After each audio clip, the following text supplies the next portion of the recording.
J'arrive à peine à placer deux mots comme tu souris, ça me transperce. Mais j'ai bien vu que t'allais laisser le temps faire. Forcément. Alors, il ressemble à ça. Il se présente comme ceci. Oh, mais Juliette, mais c'est infernal. C'est infernal.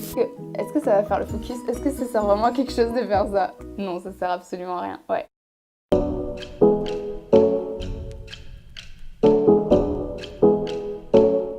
Aujourd'hui on se retrouve pour une nouvelle vidéo cosméto et comme vous avez pu le lire dans le titre, aujourd'hui on va parler de produits cosmétiques faits maison. Alors j'entends très souvent parler autour de moi les gens disant ne plus vouloir utiliser des produits commerciaux et préférer le fait maison grâce à des recettes souvent trouvées sur internet. Et il faut dire qu'en fait de plus en plus les gens ne font pas confiance en l'industrie cosmétique et cette démarche elle est très souvent écolo et la plupart du temps pour leur santé parce que de plus en plus en fait on va faire attention aux ingrédients que les industries utilisent dans leurs produits. Alors c'est très bien de penser comme ça et c'est très bien d'avoir un avis critique sur le sujet, mais le problème c'est que c'est plus dangereux qu'on ne le pense et je vais vous expliquer de suite pourquoi.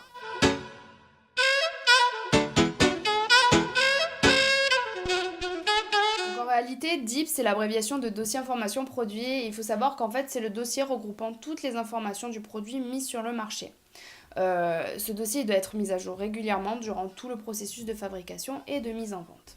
Il est très important parce qu'en réalité, c'est les papiers d'identité en fait du produit que vous allez pouvoir acheter. Ce qui fait que si jamais un jour vous avez un problème, ne serait-ce qu'une réaction, quelle que soit la réaction, qu'elle soit allergique ou plus grave, vous allez pouvoir en informer les autorités compétentes et de ce fait, grâce au DIP, on va pouvoir essayer d'en trouver la cause et de la corriger. Il faut savoir que ce dossier, il va suivre le produit cosmétique de sa naissance jusqu'à sa mort. Donc pour faire court, la naissance du produit, ça va correspondre au moment où on va avoir une idée, avec des équipes de marketing par exemple, et où on va commencer à financer un projet qui aura pour but d'être concrétisé. Alors il faut savoir que toutes ces idées et le brief vont être notés dans le fameux DIP. Donc le brief, ça correspond au cahier des charges, et on appelle ça la préformulation. Donc la mort du produit correspondra au retrait du produit sur le marché et il faut savoir que après un retrait, on pourra tout de même retravailler la formule par exemple, ce qui donnera naissance à un nouveau produit cosmétique. Donc pour revenir au DIP, on notera toutes les étapes de fabrication, que ce soit des premiers essais de formule à la formule finale. Il faut savoir qu'on notera aussi tous les tests réalisés, donc les tests physico-chimiques dans un premier temps, qui vont permettre de stabiliser le produit, mais aussi d'établir une bonne conservation et donc d'en déterminer une date après ouverture, donc qui s'appelle une DAO. On notera aussi tous les tests réalisés afin de prouver l'efficacité et les revendications du produit et ça s'appelle la biométrologie. Donc pour vous donner une idée de ce que c'est la biométrologie en fait, tout simplement ça va être des tests qui vont être réalisés sur un panel sélectionné et un panel de volontaires et on leur demandera de réaliser en fait des activités qui permettront de prouver l'efficacité du produit. Il faut savoir qu'il y a des établissements qui sont spécialisés dans ce genre de tests, en fait, qui vont sélectionner les panels et qui vont payer donc des volontaires à faire des activités précises.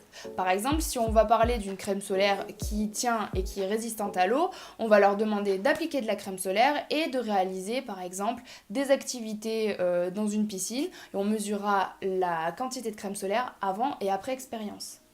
Il faut aussi noter qu'il existe donc des établissements spécialisés pour réaliser le fameux DIP et l'envoyer aux autorités compétentes et ainsi le mettre à jour régulièrement puisque c'est eux qui tiendront donc toutes les données de notre produit qu'on veut mettre en vente.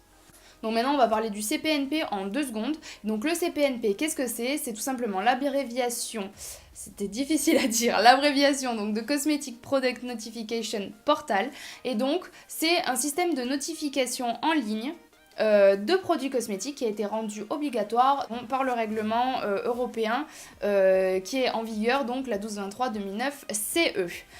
Il faut savoir qu'en fait la personne responsable du produit devra transmettre toutes ces informations grâce à cette plateforme en ligne et donc si vous avez bien suivi, ça veut dire que la personne responsable donc, du produit devra envoyer le DIP grâce à ce système. Allez, on va passer au sujet le plus important de la vidéo et celui qui, je suppose, vous intéresse le plus. Donc, pourquoi est-ce que les cosmétiques faits maison sont dangereux?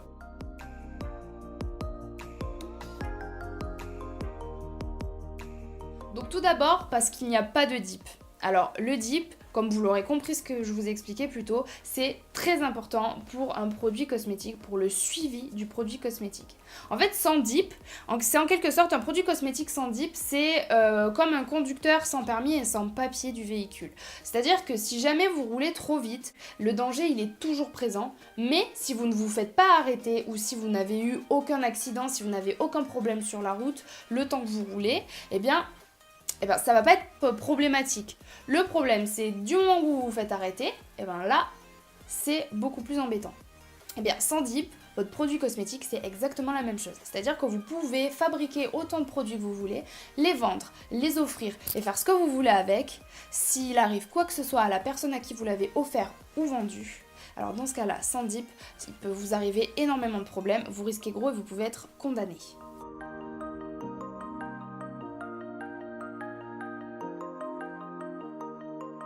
Ensuite, un deuxième point, on va parler des valeurs et de la répétabilité. C'est-à-dire que même en écrivant votre recette, votre matériel maison, il est très souvent peu qualifié et très peu précis. C'est-à-dire que dans l'industrie, en fait, on va avoir quelqu'un qui s'occupe de la métrologie pour vérifier en fait que chaque ustensile, que chaque automate utilisé va être calibré et va faire la même chose tout au long de son utilisation. Et donc qu'une formule sortie de la paillasse du laboratoire à grande échelle donc va être répétable et va être réalisée de manière identique sur chaque produit. Or à la maison ce n'est pas le cas. Il faut savoir que plus on pèse petit, en plus de ça, plus on va être sur des petites échelles, donc comme à la maison, et plus on peut avoir des erreurs au niveau de la pesée.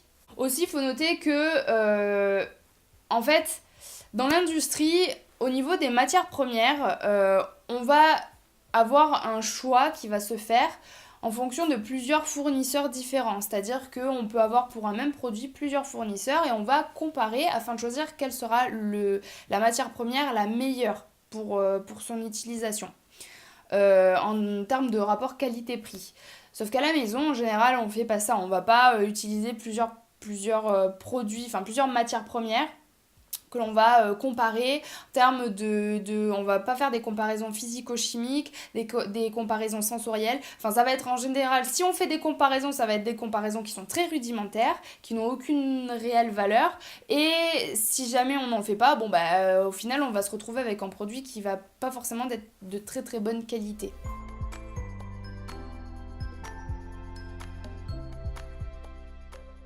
Alors, le plus important, je dirais, parmi tous ces points, ça va être maintenant le risque en fait de réaction, voire plus, parce qu'en fait, on n'est pas face à un formulateur qualifié. Je m'explique, c'est-à-dire comme je vous l'ai déjà expliqué dans ma première vidéo, un produit cosmétique, lorsqu'il pénètre dans la peau, il peut pénétrer dans le sang et de ce fait aller dans le corps entier. Or, un formulateur qui va faire sa préparation à sa maison n'est pas du tout qualifié pour ça parce qu'il ne connaît absolument pas les produits qu'il utilise, il ne connaît pas les réactions entre eux et encore moins le métabolisme humain. Il faut savoir que seuls sont autorisés à formuler des docteurs en pharmacie, des docteurs en médecine et des ingénieurs chimistes. En fait, lorsque l'on formule à sa maison et que l'on n'est ni dans que l'on n'est pas dans chacune de ces catégories, il faut noter que une personne fabriquant chez lui, en fait, selon les revendications, peut être évidemment condamnée pour pratique illégale, donc de la cosmétologie, pour pratique illégale de la pharmacie, voire pire, pour pratique illégale de la médecine, en fonction donc, encore une fois, des revendications, parce que il y a des risques potentiels sur la santé quand même. Il ne faut pas l'oublier qu'un produit cosmétique, c'est pas anodin, et que il peut pénétrer donc, dans le sang et dans le corps entier, et donc avoir des réactions autant chimiques donc entre chacune des matières premières entre elles que métaboliques donc avec le métabolisme humain qui peuvent être très graves. Il faut noter au final que tout produit cosmétique sans test est un potentiel danger pour la santé et qui peut aller d'une simple réaction à la réaction allergique, voire même jusqu'à la mort de l'individu. Donc c'est quand même quelque chose de très grave, faut le noter.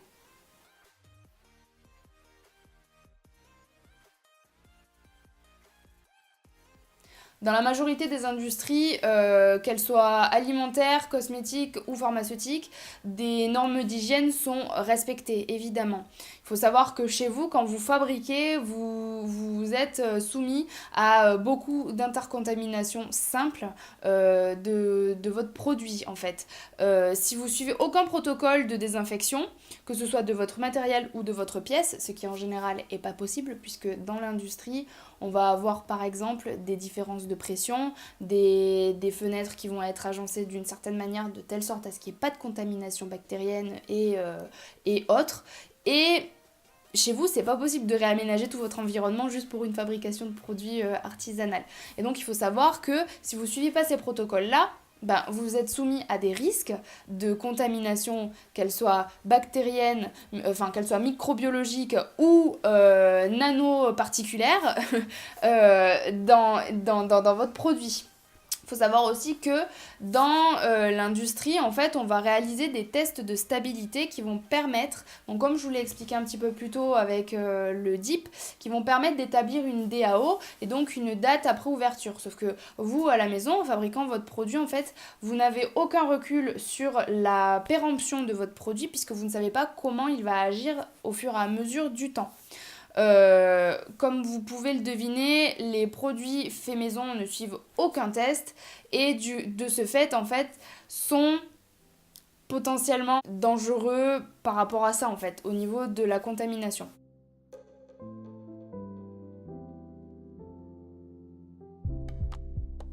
En parlant de ça, comme je vous ai dit tout à l'heure, donc en vous parlant du DIP, un produit cosmétique il va suivre une batterie de tests afin de prouver son efficacité et aussi afin d'avoir du recul sur son effet sur le métabolisme humain. D'ailleurs, en parlant de ça, on parlera très très prochainement du test sur animal. Donc pour revenir à ce que je disais, le produit donc cosmétique fait maison ne suit pas donc tous ces tests-là. Et il s'avère être qu'on n'a aucun recul sur son effet sur le métabolisme humain.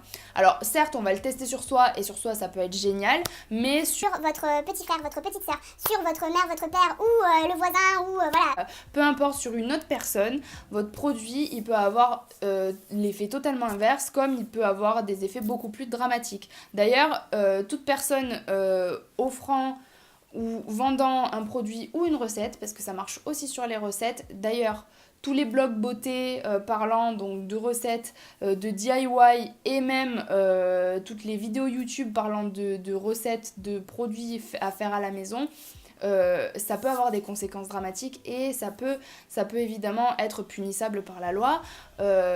On l'a bien vu avec le masque à la cannelle qui a beaucoup fait parler de lui, que ça pouvait avoir de graves conséquences. Donc là, pour le coup, il n'y a pas eu de mort et il n'y a pas eu... Mais offrir, vendre ou que ce soit un produit ou une recette, ça peut être très grave. Et ce n'est pas, évidemment, on n'a aucun recul sur l'action que ça va avoir en fait sur les autres. Du coup, c'est pour ça que de le vendre et de faire les choses chez soi, ben, ça peut être très très dangereux.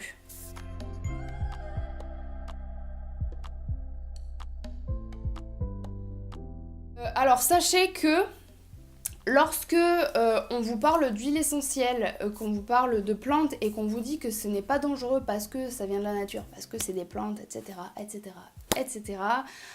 c'est une grosse erreur. Sachez que par exemple, une fleur de muguet que vous allez laisser tremper dans un vase avec de l'eau, si vous récupérez l'eau ensuite qui a contenu donc cette fleur, celle-ci va être extrêmement toxique. Et pourtant, c'est une plante.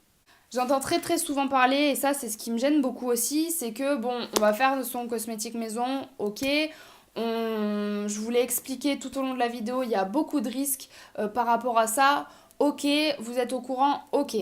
Après, quand j'entends parler de personnes disant qu'ils vont utiliser tel ou tel produit parce que une grande marque a utilisé un acide, a utilisé un actif spécifique provenant de ce produit-là, donc un acide de pomme, un extrait d'acide d'orange ou peu importe, et qu'il utilise donc le fruit entier ou qu'il va utiliser le produit, peu importe le produit en entier. C'est une grosse erreur aussi parce qu'il faut savoir que dans l'industrie, donc on va extraire évidemment l'actif qui nous intéresse pour ses vertus.